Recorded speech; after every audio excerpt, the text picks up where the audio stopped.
Hello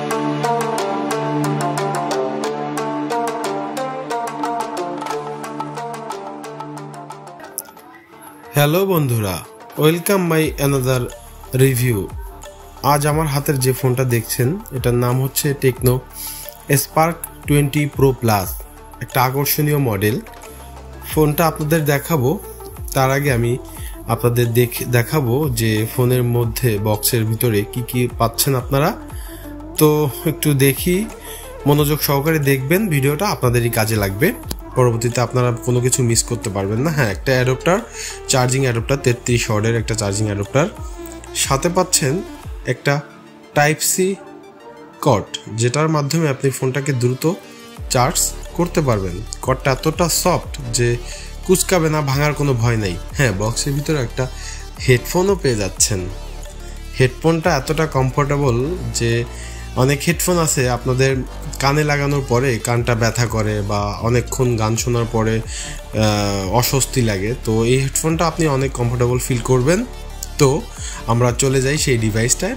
এই ডিভাইসটা হচ্ছে বলতে পারেন জাতির ক্রাশ বা ইয়াং ছেলে মেয়েদের একটা ক্রাশের ফোন, যেটা হচ্ছে কার্ভ ডিসপ্লে, মিড রেঞ্জের ভিতর টেকনো স্পার্ক 20 প্রো প্লাস।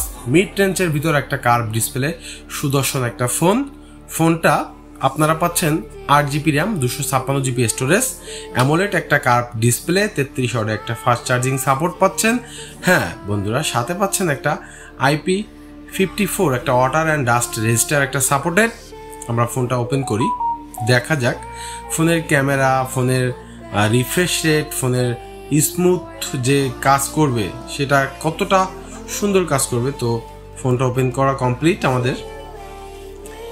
ফোনটা ওপেন করার পরে দেখতে পাচ্ছেন আপনারা যে আসলেই ফোনটা অসাধারণ লুক।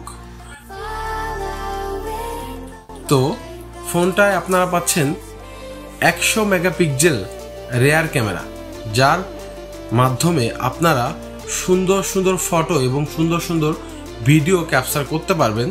হ্যাঁ বন্ধুরা, আমার ভিডিও লাস্টে আমি আপনাদের দেখানো বা বোঝানোর সুবিধার্থে কিছু ফটো দিয়ে রাখবো যে এই ফোনের ফটোটা কতটা সুন্দর আর কতটা ব্লার মুডে আপনি ডিএসএলআর মুডে ফটোটা তুলতে পারবেন। 120 হার্টজ রিফ্রেশ রেট থাকার কারণে ফোনটা আরও স্মুথ কাজ করবে। 100 মেগাপিক্সেল রিয়ার ক্যামেরার ফটো। তো আপনারা নিঃসন্দেহে যারা 30-এর ভিতর একটা কার্ভ ডিসপ্লে, একটা স্লিম ফোন খুঁজছেন, তাদের জন্য এই ফোনটা হতে পারে যে আপনার জন্যই এই ফোনটা। তো আমার মনে হয় যে আমি যতটা ফিল পাইলাম, যে আমি চেপে দেখলাম, ইউজ করে দেখলাম যে না, ফোনটা বাজেট রেঞ্জ অনুযায়ী ঠিকঠাক। তো যারা 25, 26, 27, 30-এর ভিতর একটা ফোন নিতে চাচ্ছেন, তারা এই ফোনটা নিতে পারেন।